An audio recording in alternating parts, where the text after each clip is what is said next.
गजाननं भूतगणादिसेवितं कपित्थजम्बूफलचारुभक्षणम् उमासुतं शोकविनाशकारकं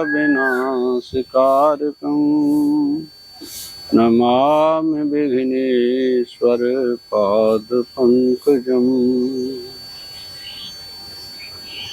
त्वमेव माता च पिता त्वमेव बन्धुश्च सखा त्वमेव विद्या द्रविणं त्वमेव सर्वं मम देव। श्रीहरिं परमानन्दमुपदेष्टारमीश्वरं व्यापकं सर्वलोकानां कारणं तं नमाम्यहम्।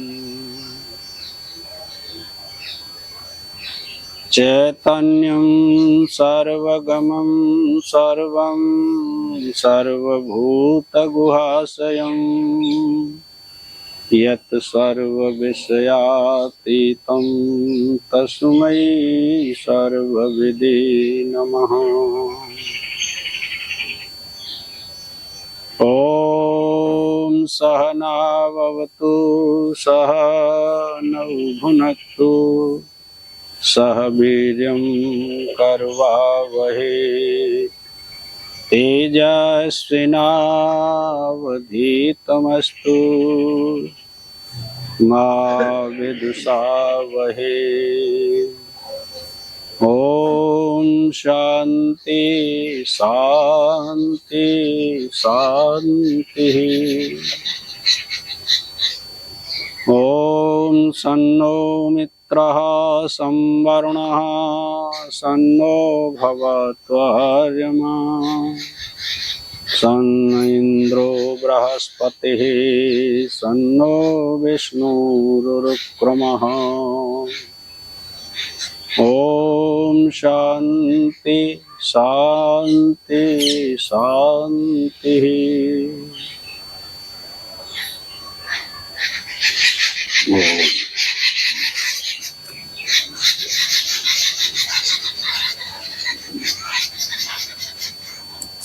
भक्त श्री चंद्रहास जी। अनाथ चंद्रहास पर भगवान सालग्राम की कृपा। केरल में एक सुधार्मिक नाम का राजा था। उसी के पुत्र भक्त चंद्रहास जी हुए। जन्म के थोड़े दिन बाद ही इनके पिता संग्राम में वीर गति को प्राप्त हो गए और माता सती हो गई। शासन शत्रुओं के हाथ में चला गया। तब धाय माँ चंद्रहास को लेकर कुंतलपुर चली गई और वहां के मंत्री धृष्ट बुद्धि के यहाँ रहने लगी तथा चंद्रहास को अपना बालक बताकर उसका पालन पोषण करने लगी। चंद्रहास अभी 5 ही वर्ष के हुए थे कि धाय माँ का भी स्वर्गवास हो गया। अब वे अनाथ हो गए। चंद्रहास अपने समान अवस्था वाले बालकों के साथ भक्ति रसवर्धक खेल खेला करते थे। एक दिन कृपालु श्री नारद जी ने आकर दर्शन दिया और 1 सालग्राम की छोटी सी मूर्ति समेत भगवान नाम का उपदेश दिया। चंद्रहास जी नित्य उसकी पूजा करके उसे मुख में रख लेते थे। एक दिन दृष्ट बुद्धि के यहाँ ब्राह्मण भोज हुआ। संयोगवश चंद्रहास जी वहीं खेल रहे थे जहाँ ब्राह्मणों में प्रधान विद्वान बैठे थे। उस समय दृष्ट बुद्धि ने वहां आकर पूछा कि मेरी कन्या का कैसा भाग्य है, इसे कैसा पति प्राप्त होगा। तब वे सब चंद्रहास की ओर संकेत करके बोल उठे कि यही तेरी कन्या का पति होना चाहिए। दासी पुत्र मेरी कन्या का पति होगा, यह जानकर वह लज्जा से घुल गया। दृष्ट बुद्धि बड़े सोच विचार में पड़ गया कि यदि ऐसा हुआ तो मेरी बड़ी अपकीर्ति होगी। हमारे यहाँ इसकी माता काम करती है दासी के रूप में। इसके पुत्र के साथ में मेरी कन्या का विवाह, तो शर्म लगेगी ना। छोटे आदमी के संग में बड़ा आदमी विवाह करे तो शर्म तो बिगड़ती है। व्यवहार सत्ता है। इसलिए अब यही विचार ठीक है कि इस लड़के को ही मरवा डाला जाए। बस बस बस, देखो क्या विचार उत्पन्न हुए। ये ऐसी व्यवहार सत्ता है। ऐसा निश्चय करके उसने वधकों को बुलाकर कहा कि इसे मार डालो। दृष्ट बुद्धि की आज्ञा से वधिक लोग चंद्रहास को दूर निर्जन वन में ले गए और कहने लगे, हम तुम्हें मारेंगे, बताओ तुम्हारा रक्षक कौन है। चंद्रहास ने कहा कि मैं तुमसे केवल एक बात मांगता हूँ कि तुम लोग थोड़ी देर रुको, जब मैं कहूँ तब मुझ पर हथियार चलाना। वधकों ने बात मान ली। चंद्रहास ने अपने मुख से एक गोल सालग्राम की मूर्ति को वो निकालकर तो नित्य प्रति पूजा करते हो ना चंद्रहास बालक हो। वन के पत्र पुष्पों से उसकी प्रेम पूर्वक सेवा की। मूर्ति को पुनः मुख में रखकर ध्यान में तल्लीन हो गए। प्रभु की छवि को हृदय में धारण कर नेत्रों के इशारे से वधकों को मार डालने की आज्ञा दे दी। ठीक। वधिक मूर्छित होकर गिर पड़े। थोड़ी देर बाद वे सावधान हुए। उनके हृदय में दया आ गई। चंद्रहास के बाएं पैर में 6 उंगलियां थीं, जो एक दोष था। वधकों ने 6ठी उंगली दृष्ट बुद्धि को दिखाने के लिए काट ली, जो अच्छा ही हुआ। वधकों ने जाकर कटी उंगली दृष्ट बुद्धि को दिखाकर कहा कि हमने उसे मार डाला। उसने भी उंगली पहचान कर उनकी बात को सत्य मान लिया। कुंतलपुर के राजा के राज्य में एक छोटा राज्य और था, जिसकी राजधानी चंदनावती नगरी थी। वहां का राजा कुलिंद कुंतलपुर के राजा को प्रतिवर्ष कर देता था। वह सब प्रकार के सुखों और संपत्तियों से संपन्न था, पर उसके कोई पुत्र नहीं था। वह उसी जंगल से होकर निकला और उस चंद्रहास को देखकर अति प्रसन्न हुआ, क्योंकि जिस पक्षी की छाया पड़ने से मनुष्य चक्रवर्ती सम्राट हो जाता है, उसी पक्षी ने अपने पक्ष से छाया कर रखी थी और हिरनियां चारों ओर से उसे घेरे खड़ी थी। देख भाई, बात ऐसी है कि चंद्रहास भले ही बच्चा था 5-6 साल का, पर अनेक जन्मों में किए हुए कर्मों की जो भक्ति थी ना, उसके हृदय में उत्पन्न हो चुकी थी। उसका संपूर्ण समर्पण था प्रभु के प्रति, इसीलिए तो उसका वध नहीं कर पाए। अब वो क्या कह रहे हैं कि पक्षी भी छाया करते थे, जंगल के जीव उसके चारों तरफ रहते थे। जंगल में रहता था अकेला बच्चा, है ना। सबकी रक्षा करने वाला एक परमात्मा है, दूसरा कोई नहीं। इतना दृढ़ विश्वास होना ही भक्ति की प्रधानता होती है, समझे। हमारा समर्पण भाव हुआ नहीं अभी। समर्पण भाव यदि किसी का हो जाता है तो वो निर्भय हो जाता है, फिर ईश्वर उसकी रक्षा करता है। देखिए, समर्पण भाव की मैं आपको एक बात कथा सुनाऊं।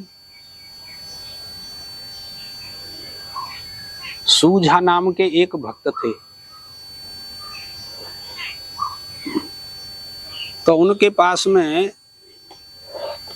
कोई अधिक धन संपत्ति नहीं थी, सामान्य थे।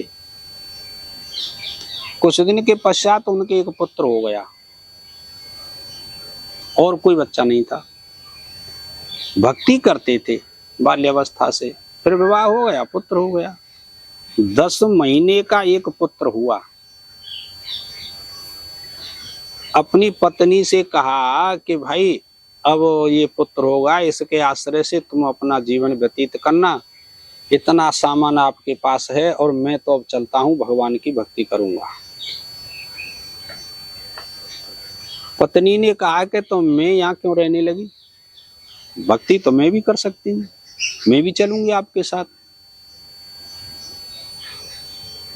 सूझा ने कहा कि तो अच्छा तुम भी चलो।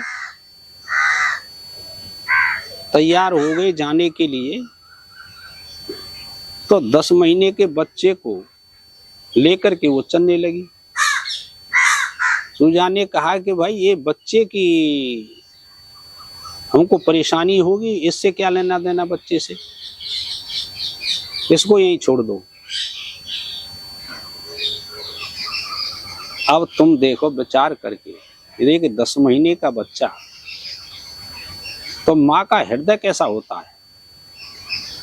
उसने कहा फिर इसका क्या होगा, ये तो पाप लगेगा हमको। सूझा ने कहा कि देख पाप नहीं लगा करता, क्यों, हम उसकी शरण में जा रहे हैं। भगवान के भजन करने के लिए कोई घर छोड़ता है, छोटे बच्चों को छोड़ता है, तो उसको पाप नहीं लगा करता, ये हमारी भक्ति में बाधक होगा। इसको साथ लेकर के चलेगी तो मेरे साथ नहीं जाना भाई। क्यों कि अब तू एक बात बता कि इसका जैसा प्रारब्ध होगा उसी के अनुसार इसका जन्म व्यतीत होगा। न तू रोक सकती है न मैं रोक सकता हूँ, इसमें क्या कहना, तू बता। फिर समझाई बहुत अच्छी तरीके से सूझा ने कि जब गर्भ में था ये तेरे में, तो तब तेने इसकी क्या सेवा की ये बता। पहले दूध पिलाया या सुलाया या कपड़े साफ करे, क्या सेवा की तेने। सबकी सेवा करने वाला वो है ना, और हम उससे मिलने के लिए जा रहे हैं। फिर इसको अब मोह के वशीभूत हो करके तू क्यों ग्रहण करती है, इसको यहीं छोड़ दे। पति के कहने से उसने उसको छोड़ दिया। अब दोनों चले गए, पूरे दिन चले पर रोटी का नाम निशान नहीं, भोजन नहीं मिला कहीं। संध्या होने जा रही है। सूझा ने विचार किया कि भाई हम सबका त्याग करके आए, समर्पण भाव है हमारा प्रभु आपके चरणों में, फिर संध्या हो गई भोजन क्यों नहीं मिला। सूझा के मन में आई कि तेरे पास कुछ संग्रह है, इसीलिए भोजन नहीं दिया हमको परमात्मा ने, समर्पण नहीं हुआ, कुछ संग्रह कर रखा है। उसने कहा हाँ संग्रह है। तो क्या संग्रह, कि मेरे पास एक सोने की असरफी है, उसको मैं बांध करके ले आई, इसीलिए तो समर्पण नहीं हुआ, इसीलिए भोजन नहीं मिला, चल इसको फेंक। उसने उनके कहने से उसको फेंक दिया। इस बात को राहगीर जो गांव वाले थे वो भी सुन रहे थे कि ये कैसे अलौकिक आदमी है कि सोने की असरफी को भी फेंक दिया इन्होंने, और ये भूखे प्यासे हैं। थोड़ी आगे चले, सब लोग बड़ा आदर करने लगे कि देखो ये कितने सभ्य और सुज्जन आदमी हैं, भाई इनको भोजन कराओ। अब तो भोजन की लेन लग गई। 12 वर्ष तक घूमते रहे, भजन करते रहे, भक्ति करते रहे। 12 वर्ष के पश्चात फिर घूमे, फिर 16 साल हो गया। फिर माँ को याद आई कि अब तो भक्ति पूरी हो गई तुम्हारी, तो चलो चल करके देखें उस बच्चे का क्या हुआ होगा। सूझा ने विचार किया कि इसका पुत्र मोह है, वैसे तो कोई परेशानी नहीं है पर पुत्र मोह है, चलो देखते हैं। अच्छा चलते हैं, चलो चल करके आए। 16 साल के बाद में आए तो कुछ और ही रास्ते थे। बगीचा मिला पहले ही, गांव से पहले, नगर से पहले, वो उसमें रुके। उसी गांव का बगीचा था उस राजा का। उन्होंने पूछा माली से कि भाई इस गांव का राजा कौन है।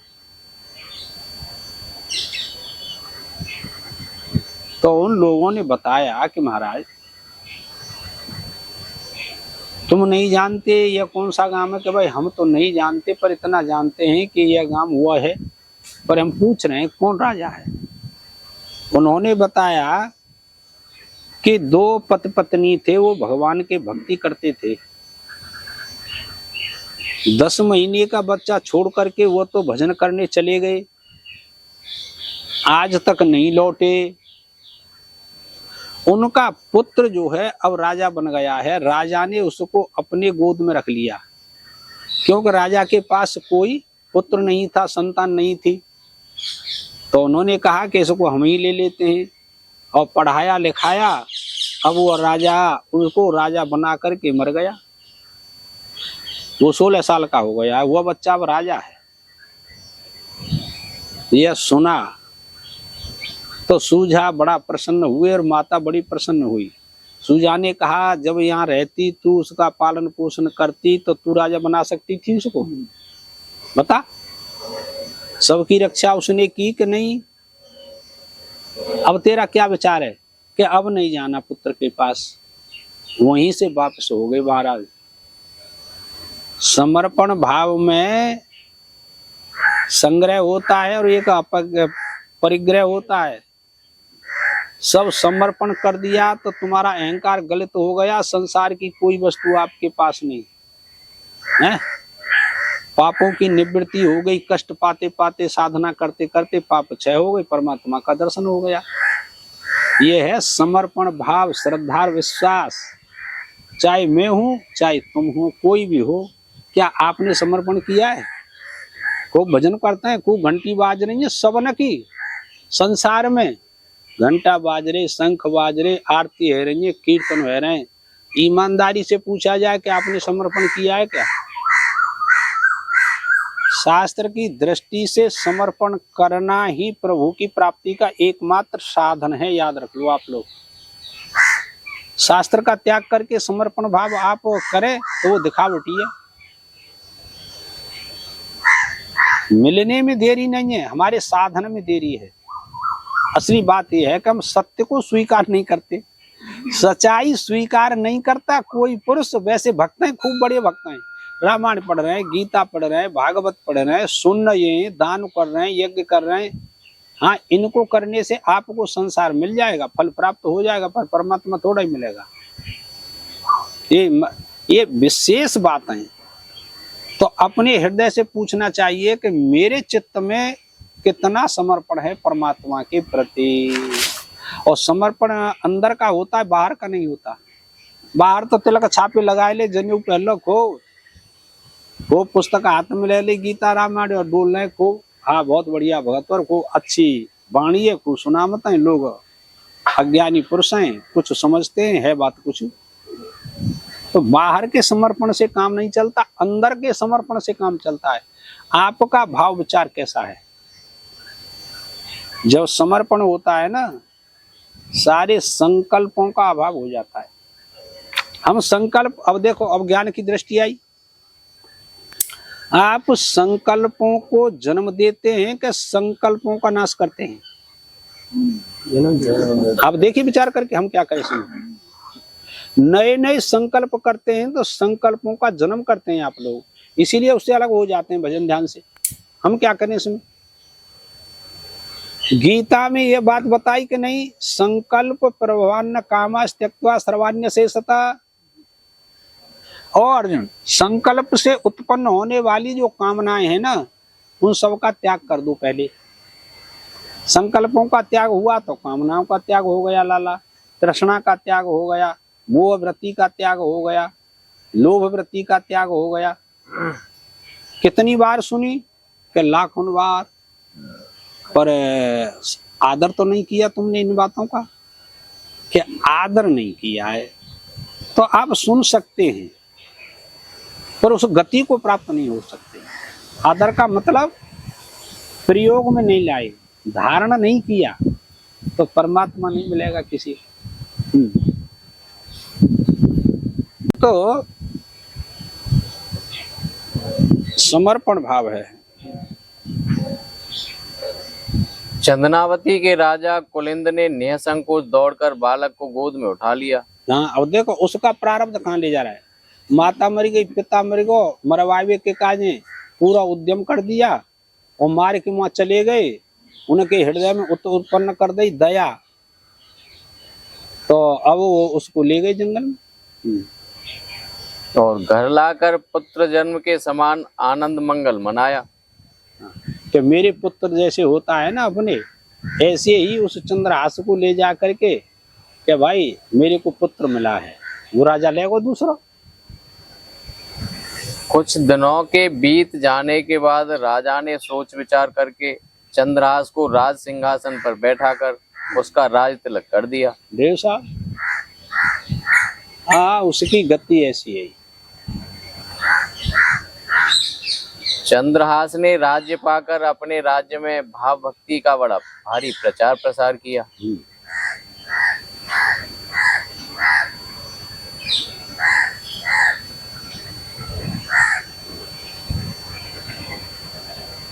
तो एक नृपता के सुत चंद्रहास भयो, परियों विपत्ति धाई लाई और पुर है।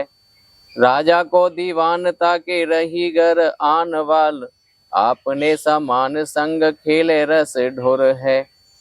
भयो ब्रह्म भोज कोई ऐसो ही संयोग बन्यो, आए वे कुमार जहाँ विप्रन को सुर है। बोल उठे सवे तेरी सुता को जो पति है, वो चाहे जाने सुने गयो लाज घुर है। पर्यो सोच भारी कहा करयो विचारी अहो, सुत जो हमारी ताको पति ऐसो चाहिए। डारो या है मारिया को यह है विचार तब, बोल नीच जन कहो मारो ही अदाहिए। लेके गए दूर देखे बाल छवे पूरे हम, यौन पर धूर दुखे ऐसो अवगाहिए। बोले यकुलाए तो ही मारेंगे सहाय कौन, मांगो एक बात जब कहो तब बाहिए। मान ली नो बोल वे कपोल मध्य गोल एक, गंडकी को सुत काढ़े सेवानी की कीनी है। भयो तदा कार्यों ने हारे सुखे भार भरे, नैनन की कोर शीसो आज्ञावद दीनी है।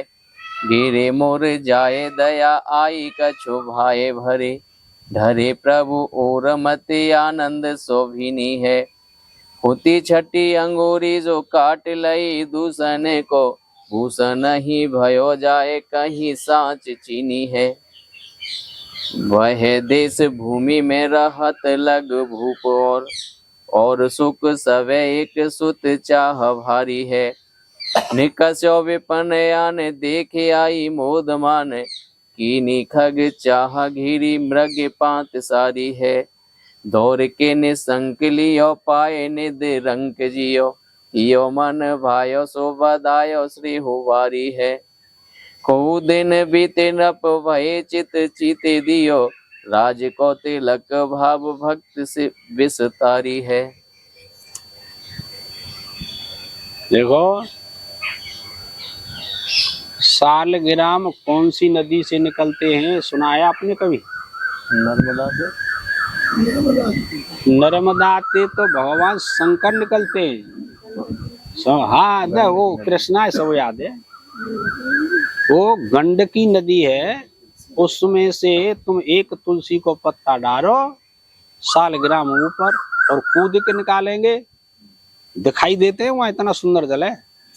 जो जड़ भरत ने तपस्या की थी, हाँ जी, नेपाल में गंडकी नदी।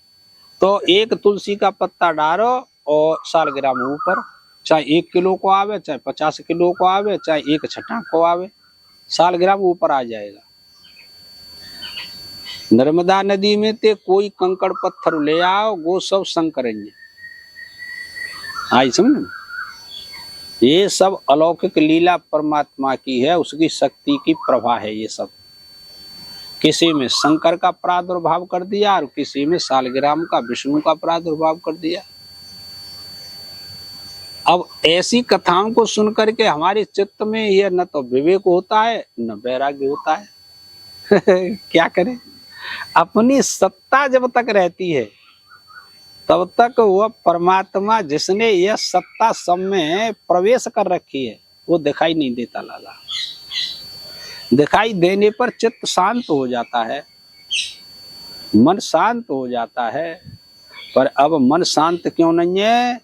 कि हमारे मन में रजोगुण की प्रधानता बैठी हुई है, विक्षेप शक्ति बैठी हुई है। यह आपको अभी शांति नहीं होने देगी। आवरण शक्ति का नाश नहीं हुआ तो विक्षेप शक्ति जा नहीं सकती। आवरण शक्ति का नाश होगा तब विक्षेप शक्ति चली जाएगी, तब प्रभु का साक्षात्कार होगा। उसी को कह रहे हैं।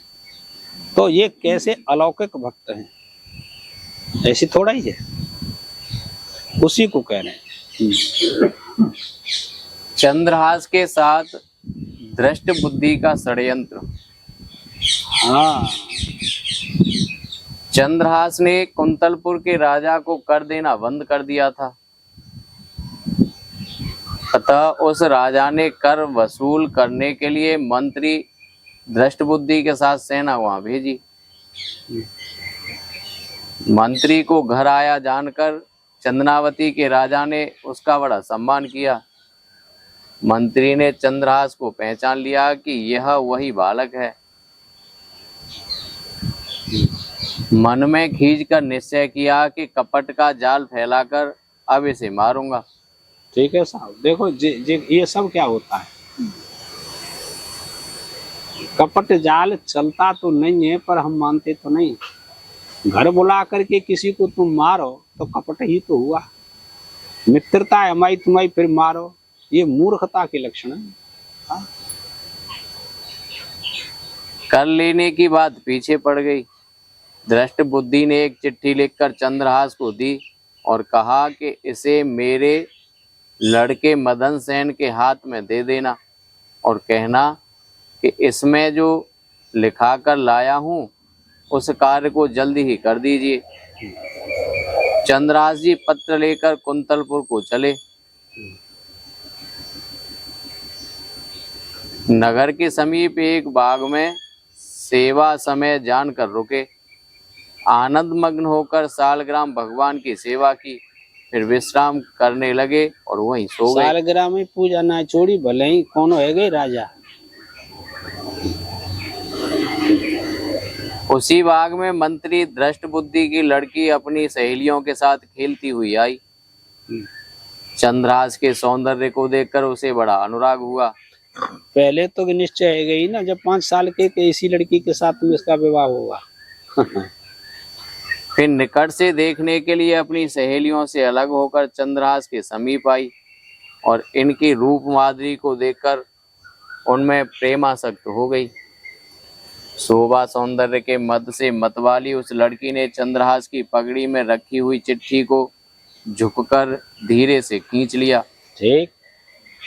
उसे बांचा तो उसमें लिखा था कि पुत्र मदन, बिना कुछ सोच विचार किए चिट्ठी लाने वाले इस बालक को शीघ्र विष दे दो। ठीक हुआ।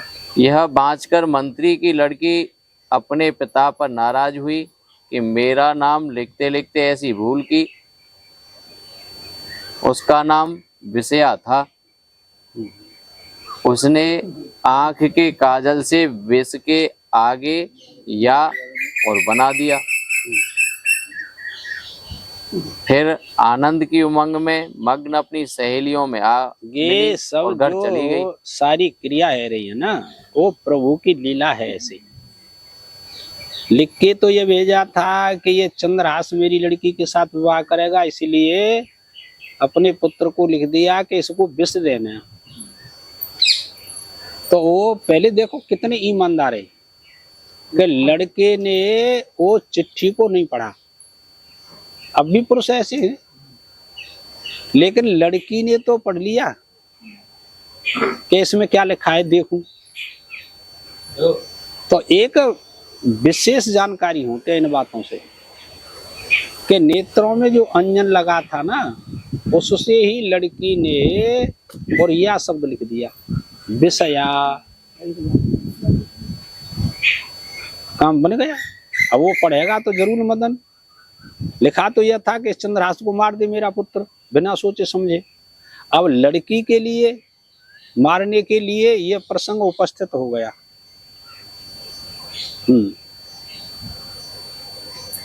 चंद्रहास जी उठे और मंत्री पुत्र मदन सेन के पास आए।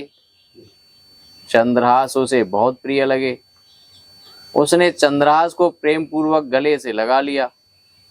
चंद्रहास ने उसके हाथ में पत्र दिया, जिसे पढ़कर उसने कहा कि इसमें तो मेरे मन को अत्यंत प्रिय लगने वाली बात लिखी है। उसने जल्दी से ब्राह्मण को बुलवाकर एक ही घड़ी में चंद्रहास के साथ अपनी बहन विजया का विवाह कर दिया। और सब उल्टे काम भय ना।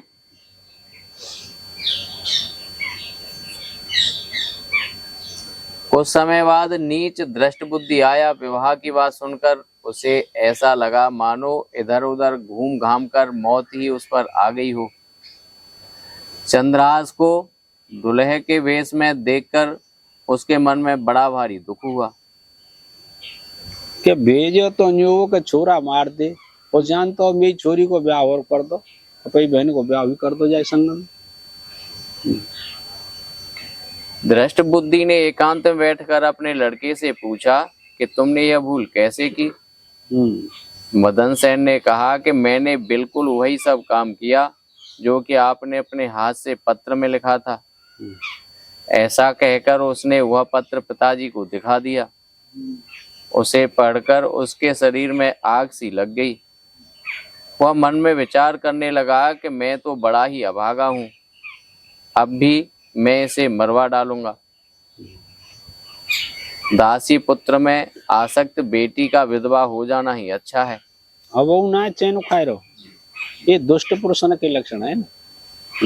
राक्षस ऐसे होता है। ऐसा विचार कर उस दृष्ट बुद्धि ने गुपचुप तरीके से नीच बदकों को बुलाकर कहा कि आप देवी के मंदिर में जाकर बैठो, वहां जो कोई पूजा करने आए उसे मार डालना।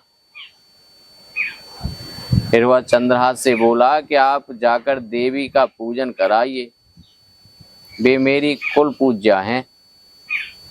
विवाह के बाद अकेले ही जाकर वर द्वारा देवी पूजन की रीति मेरे वंश में सदा से चली आ रही है।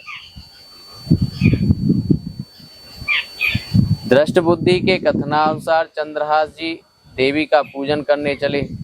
इसी बीच कुंतलपुर के राजा ने सभा में कहा कि मेरे कोई लड़का नहीं है, इसलिए मंत्री के दामाद चंद्रहास को ही राज्य दे दूं। सर्वसम्मति से निश्चय करके राजा ने मदन सेन से कहा कि तुम शीघ्र ही चंद्रहास जी को जाकर ले आओ। यह सुनकर मदन सेन सुख पाकर शीघ्र ही दौड़े।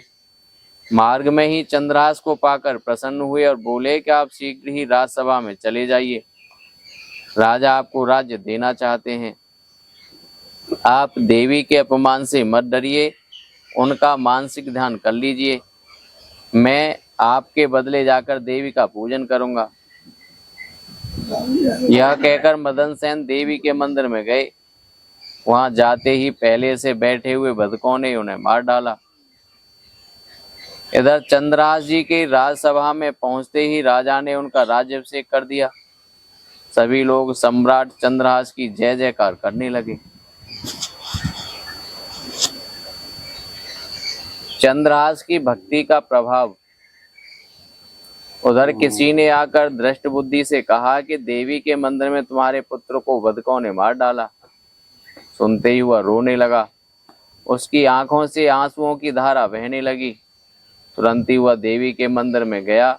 मृत पुत्र को देखते ही व्याकुल होकर गिर पड़ा। भाई सत्येंद्र देख सुन,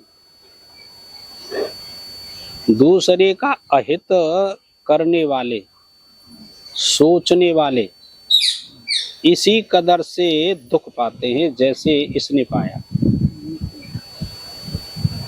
ये व्यवहारिक सत्ता की बातें हैं ना। चंद्रहास ने उसके प्रति कोई षड्यंत्र तो रचा नहीं, कभी संकल्प नहीं किया और उसने कसर नहीं छोड़ी। अब भी यही व्यवहार की सत्ता है।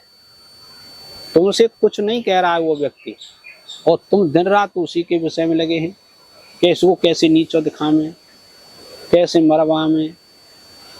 तो ये सुखी होने का लक्षण नहीं, ये भक्ति का लक्षण नहीं है लाला। कितनी भजन करो करो, पहले तो ये ईर्ष्या का त्याग करना चाहिए ना, द्वेषों का त्याग करना चाहिए, तभी तो भक्ति होगी। अकारण ही दोष करते हैं, कुछ लेना देना। ये बहुत विलक्षण है संसार। इन प्रसंगों से एक बात बताई हमने, तुम ध्यान नहीं रखते। ज्ञान की दृष्टि को लेकर के, आत्म दृष्टि से भिन्न होकर के जितनी वृत्तियां उत्पन्न होती हैं वो सब बेकार होते हैं, चाहे शुभ वृत्ति उत्पन्न हो चाहे अशुभ वृत्ति उत्पन्न हो। आत्म दृष्टि के अलावा वृत्ति उत्पन्न होगी वो बेकार ही होगा, वृत्ति ही बेकार है, और वृत्ति ने ही आत्म दृष्टि की।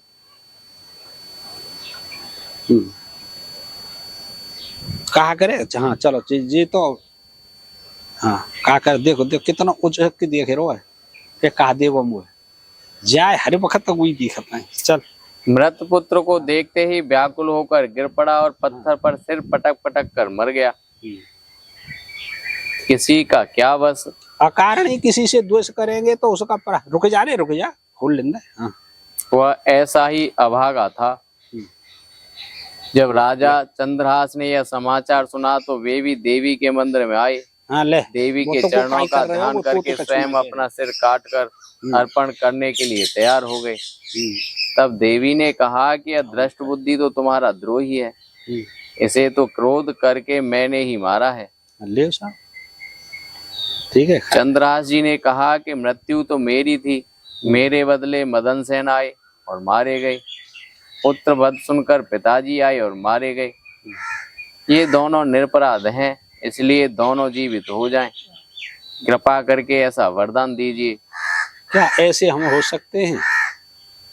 हमें तो कोई ने गाली दे जाए तो जो सोच देंगे कि कहते जाए मरवा में और क्या मारे, हो सके जिंदगी न बोलूंगा जाते सदा जाको अहित करूंगा और भक्ति करते हैं। ये भक्ति के लक्षण नहीं है, ये तो दुष्टपने के लक्षण है।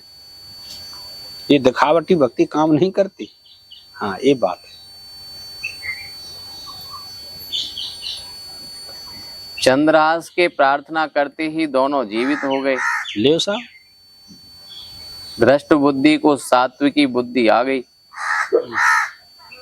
भक्त महिमा समझकर दोनों बड़भागी हो गए। चंद्रहास जी ने ऐसा राज किया कि देश के सभी लोग भक्तराज हो गए। घर घर में राजा का प्रभाव पड़ता है ना जनता के ऊपर।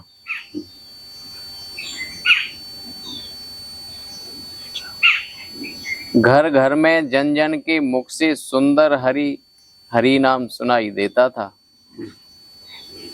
प्रेम बस लोग राजा चंद्रहास को सदा आंखों के सामने ही रखना चाहते थे। राजा चंद्रहास का चरित्र आदि से अंत तक हृदय को आनंदित करने वाला है। प्रातः काल उठकर पठन स्मरण से हरि भक्ति प्राप्त होती है। यह जैमिनी संहिता में व्यास जी ने लिखा है। हाँ, सुनने से पढ़ने से, अब भी महान पुरुषों के चरित्र तुम सुनो या पढ़ो, अब इसको सुनने से भक्ति उदय होगी कि नहीं होगी? कुछ तो अंश जाएंगे भीतर और ऐसे ही हम बन जाएंगे। काय को कर रो जाए तू। श्री प्रियादास जी ने दृष्ट बुद्धि की दुष्टता और चंद्रहास की सज्जनता का वर्णन अपने कवित्व में इस प्रकार किया है। रहे जाके देश सो नरेश कछु पावे नाहे, बाहवल जोर दियो सचिव पठाई के, आयो घर जान कियो अति सन्मान सो पहचान लियो, वह वाल मारो छल छाई के, दही लेके चिट्ठी जाओ मेरे सुत हाथ दीजे, कीजे वही बात जाको आयो ले खिलाई के, गए पुर पास बाग सेवा मत पाग कर, भरी द्रग नींद ने के सोयो सुख पाए के, खेलत ही सहेलन में आए गई वाहे बाग, माज करे अनुराग भई नारी देख रीजी है, पाग मदे पाती छबे माती जो के खेच लई, बाँची खोले लेख्यो विष देन पिता खीजी है, विषया सुन नाम अभिराम द्रगे अजन सो, विषया बनाए मन भाई रस भीजी है, आय मिली आलिन में लालन को ध्यान ही, पिए मद मानो ग्रह आए तब धीजी है। उठ्यो चंद्रहास जिहि पास लिख्यो लायो आयो, देख मन भायो गाड़े गरे सो लगायो है। दे कर पाती बात लिखी मो सुहाती बोले, विप्र घरी एक मांझ ब्याह ओवरायो है। करी ऐसी रीत डारे बड़े नृप जीत सिरी, देत गई बीत चाव पार पेन पायो है। आयो पिता नीच सुने घूम आई मीच मानो, बानो लखे दूल्हा को सूल सरसायो है। बैठो ले एकांत सुत करी कहा भ्रांत यह, कयो सो नितांत कर पाती ले दिखाई है। बाँच आँच लागी में बड़ो तो बड़ोई अभागी है, पे मारो मते पागी बैठे रांडहु सुहाई है। बोल नीच जाते बात कही तुम जावो मठ, आवे यहाँ को मारे डारो मोए भाई है। चंद्रहासु झुसो वाक्यो देवी पूजे आवो आप, मेरी कुल पूज सदा रीत चले आई है। चलो करन पूजा देश पते राजा कहीं मेरे, सुत नाही राजवाही को ले दीजिए। सचिव सुवन सो जो कहो तुम लावो जावो, पावो नहीं फिर समय अब काम कीजिए। दोरो सुख पाए जाए मग ही में लियो जाए, दियो सो पठाए न पे रंग माहे दीजिए। देवी अपमान ते न डरो सन्मान करो, जात मारे डारो या शोभास्यो भूप लीजिए। अर्थात इस संसार में ऐसा कौन प्राणी है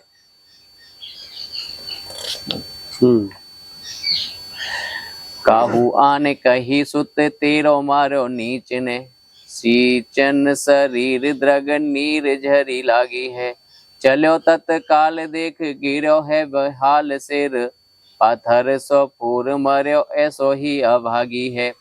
सुने चंद्रहास चल बेग मठ पास आए, ढाए पग देवता के काटे अंग रागी है।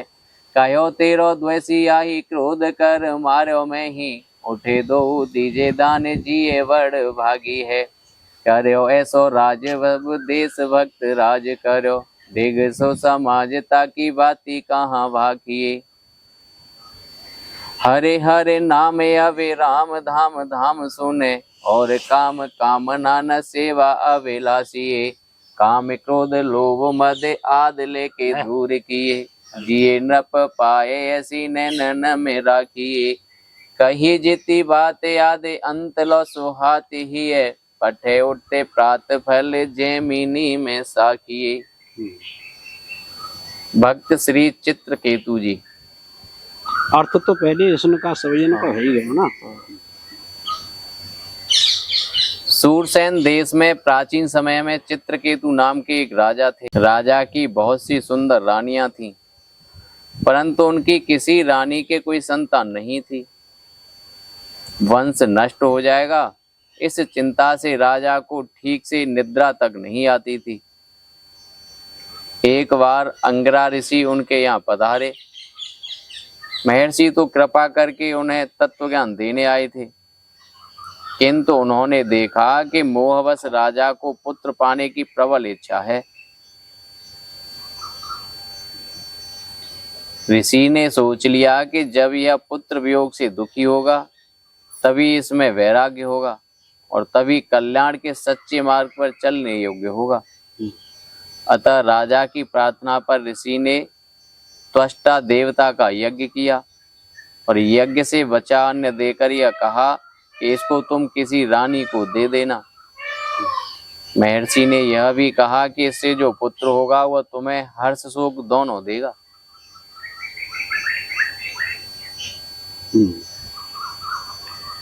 उस अन्न को खाकर राजा की एक रानी गर्भवती हुई, उसके पुत्र हुआ।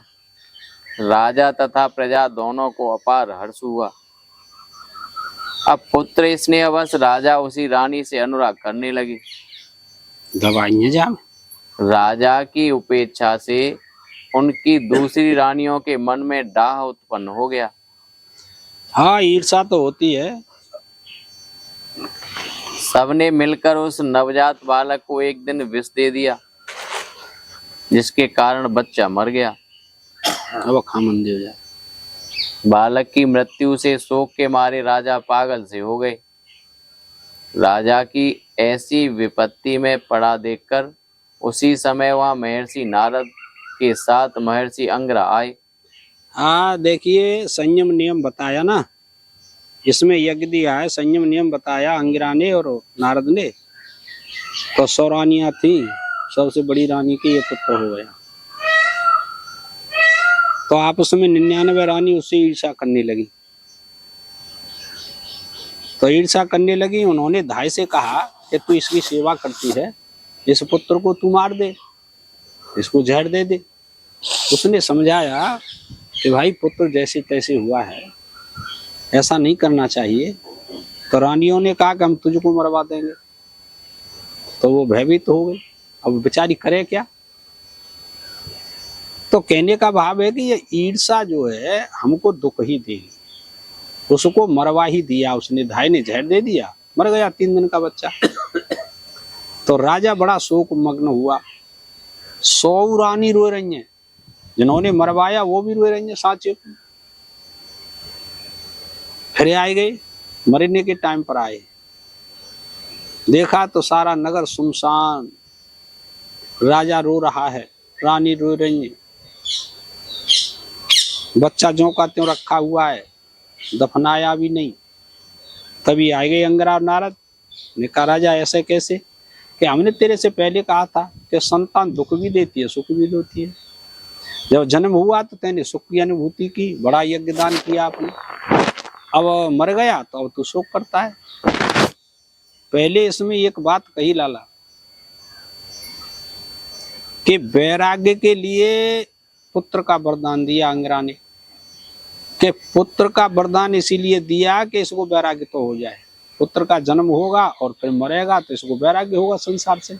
कोई ना कोई कारण तो होता है ना, पर व्यवहार में तो बुरी बात है, उसी को कह रहे हैं। हाँ जी चलो। वे राजा को मृत बालक के पास पड़े देख समझाने लगे, राजन तुम जिसके लिए इतने दुखी हो रहे हो वह तुम्हारा कौन है? इस जन्म से पहले वह तुम्हारा कौन था? अब देखो जे विचार विवेक की बात है ये। अब आगे यह तुम्हारा कौन रहेगा? यह पिता पुत्र का संबंध कल्पित है। अब ये ज्ञान दृष्टि आई गई, विचार दृष्टि आई गई, विवेक दृष्टि आई गई। सबने ही अपने पुत्रों के साथ, सबके साथ में जो संबंध मान रखा है ना, ये सब कल्पित है, ये वास्तविक नहीं है। क्यों कि आज है कल नहीं है, संबंध समाप्त हो जाता है, क्या करें। स्त्री परम में महाभारत में यह लिखा है कि यह संसार अदर्शन से आया और अदर्शन को ही प्राप्त हो जाएगा। स्त्री परम का है ये श्लोक, अदर्शनम। तो वो कहते हैं कि, और देखो गीता में भगवान ने क्या लिखा, अव्यक्तादीन भूतानि व्यक्त मध्यान्ह भारत अव्यक्त निर्धनान्यव तत्र का परिदेवना। जन्म से पहले सभी अप्रगट थे, मरने के बाद अप्रगट ही रहेंगे। किसी का कोई संबंध नहीं था पहले भी है, लेकिन बीच में संबंध है वो है। और इसको आपने इतना दृढ़ मान लिया है कि इसी के कारण सुख और दुख होते हैं, संबंध के कारण। समस्या तो यही है बड़ी, जाति गुण क्रिया और संबंध। आपको परमात्मा प्राप्त करना है तो इन 4 बातों का परिहार करना पड़ेगा आपको। जाति का भी करना पड़ेगा, क्रिया का भी, संबंध का भी, ये सब कल्पित है, वास्तव में नहीं है। मोक्ष मार्ग में यह सब कल्पित मानना पड़ेगा आपको। ये शरीर न जन्म के पूर्व थे न मृत्यु के पश्चात रहेंगे, सीधी सी बात है। अतः तुम इनके लिए शोक मत करो। शोक निवृत्ति का और कोई उपाय नहीं है, केवल भगवान की भक्ति या ज्ञान है। सांडिल्य ऋषि ने लिखा है, भगवत भक्ति अवश्यम भावी मोक्ष फलम। भगवान की भक्ति का फल तो अवश्य मोक्ष ही होता है, वो होती है पराभक्ति।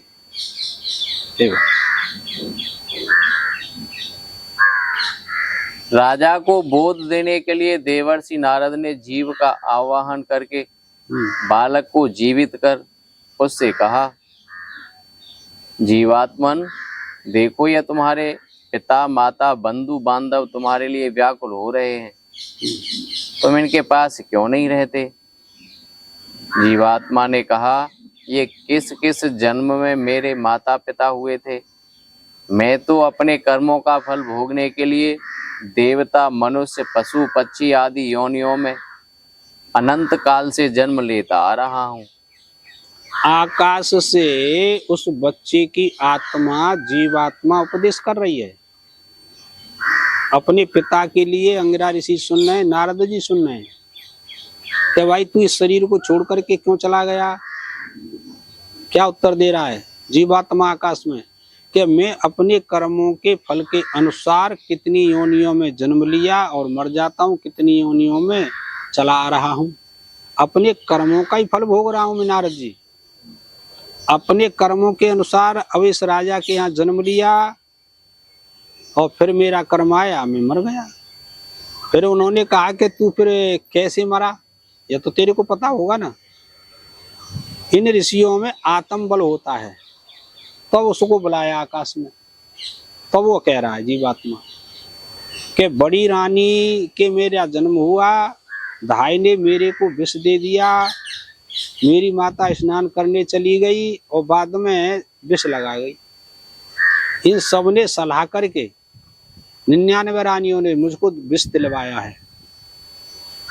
जब राजा ने यह बात सुनी कि 99 रानियों ने मिलकर के विष दिलाया है धाय से, तो धाय को बुलाया कि हाँ ठीक बता, नहीं तुझको तेरे सारे बच्चों को अभी मरवाता हूँ।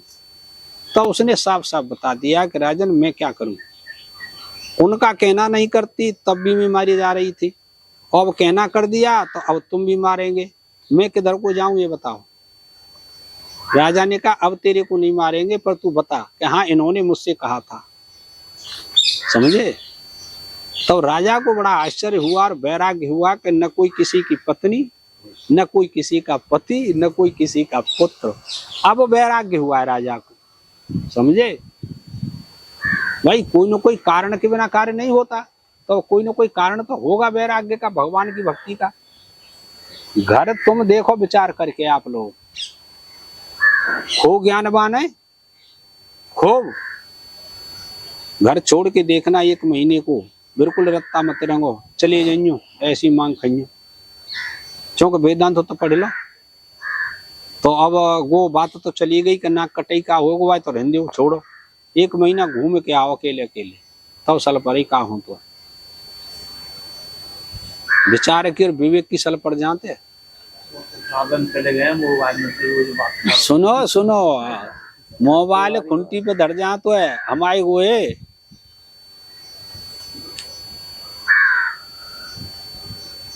चाहर तो वो महात्मन पढ़ाओ करते, महात्मन पढ़ाते, और इधर महावीर कथा के पढ़ाओ करते महात्मन।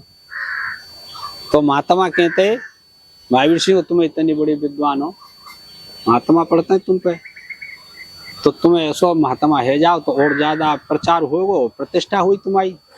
वाने के स्वामी जी 100 बात क्यों, पर भाई जय मत क्यों का लत्ता न गए, मैं तो कहाँ पे जाऊं तुम। इसीलिए मैं नीचे बैठा तू, तुम खाटा बैठा मत तू, तुम धन्य हो। ऐसा ही रोशन हो दलसाई के नगर आको अब ध्यान में आयो, वो महात्मा पढ़ाओ कर तो। और फिर कहते कि भाई भगत जी तुम कनेटाई बैरागु ले लियो, तो जो कहते तो जइए मत कि चुप। आखिर में तो महात्मा आएगा दलसाई के नगर आता, रोशन तो महात्मा आएगा। और वो कचू होए हती बात तू सुन ले लाला, कचू खाईवे पे लगे और योगो कजनो काटवे पे लगे और योगो सुन ले तू कचू ने कहा। हाँ, सभी जीव परस्पर कभी पिता कभी पुत्र कभी मित्र कभी शत्रु बनते हैं, ऐसे ही बने चले आ रहे हैं। और जो बंत चोए के राग और द्वेष के कारण कबो मैं तुम्हारा शत्रु है वो, कबो तुम में शत्रु है, कभी मित्र है गए, कभी मैं तुम्हारा मित्र है वो। जन्म लेने का कारण केवल शोकस्य मोहस्य, बस शोक मोह संसार बीजभूत। शोक और मोह संसार के जन्म मरण के कारण है, हम क्या करें समय। ये लोग मुझे अपना पुत्र मानकर रोते क्यों हैं? हाँ, ऊपर ते आकाश ते आप वर्णन कर रहे हो कि इन्होंने अपने पुत्र मान रहा क्यों, उम्मीदन कई बेर जे है गई पुत्र। शत्रु मानकर प्रसन्न क्यों नहीं होते? आत्मा तो कभी मरता नहीं, वह नित्य है। अब जे ज्ञान का उपदेश कर दो। और शरीर नित्य है नहीं, फिर ये लोग क्यों व्यर्थ रो रहे हैं? ये तो सबको विदित है कि शरीर अनित्य ही है। देहिनो अस्मिन यथा देहे कुमारम यौवनम जरा तथा देहांतर प्राप्ति धीरस्तत्र न मुह्यते। ये बात कही गीता में और बड़ी अच्छी बात कही। देह की माने शरीर की ही बालकपन, कौमार, जवानी, वृद्धावस्था होती है, आत्मा की नहीं होती। यह विचार दृष्टि, विवेक दृष्टि है। इतनी बात किसी की समझ में आ जाती है तो शरीर में से तादात्म्य अध्यास कम हो जाता है, ज्ञानाध्यास चला जाता है। ज्ञानाध्यास एक होता है, अर्थाध्यास अनेक प्रकार का होता है, और यह ज्ञानाध्यास अनिर्वचनीय होता है। उत्पत्ति होती है तो वो अनिर्वचनीय उत्पत्ति होती है, जैसे सीपी में चांदी की उत्पत्ति होती है।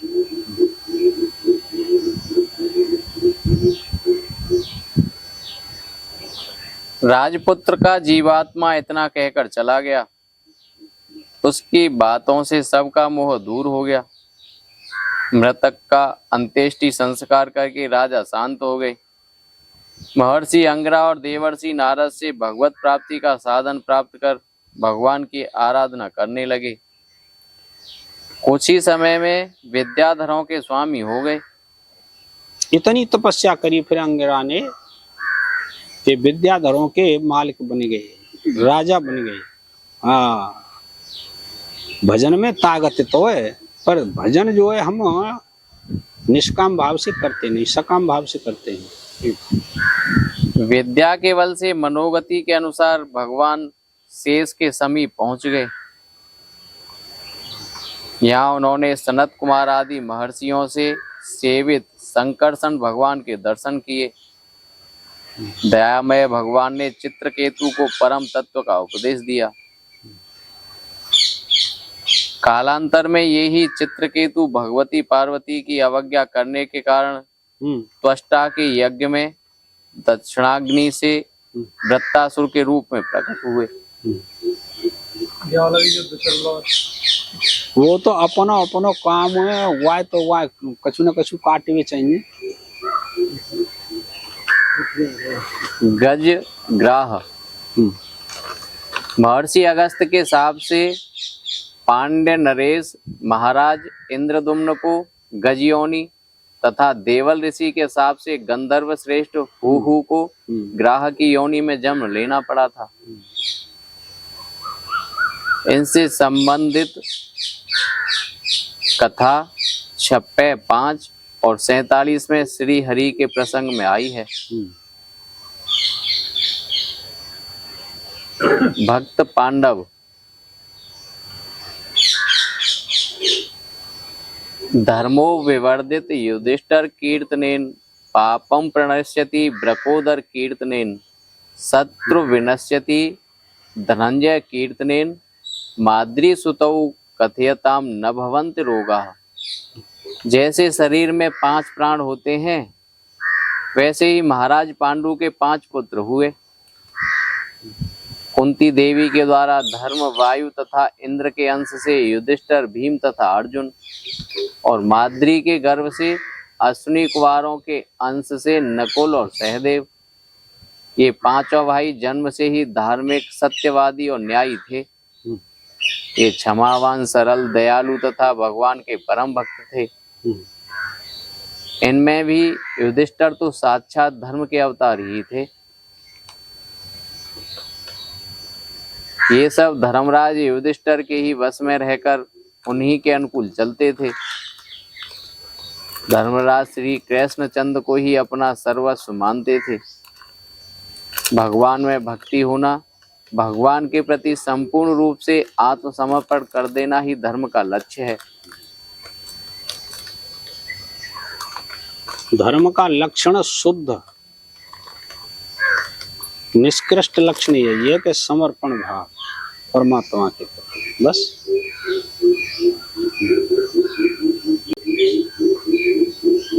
यही बात, यही आत्मनिवेदन पांडवों में था। दस्त है जाएंगे, ज्यादा मत खावे, बादाम मांझा। हाँ। और इसी से श्याम सुंदर उन्हीं के पक्ष में थे। पांडवों की विजय इसी धर्म तथा भक्ति से हुई। चलो, बोलो सद्गुरुदेव भगवान की जय। ओम पूर्णमदः पूर्णमिदं पूर्णात् पूर्णमुदच्यते पूर्णस्य पूर्णमादाय पूर्णमेवावशिष्यते। हरि ओम शांति शांति।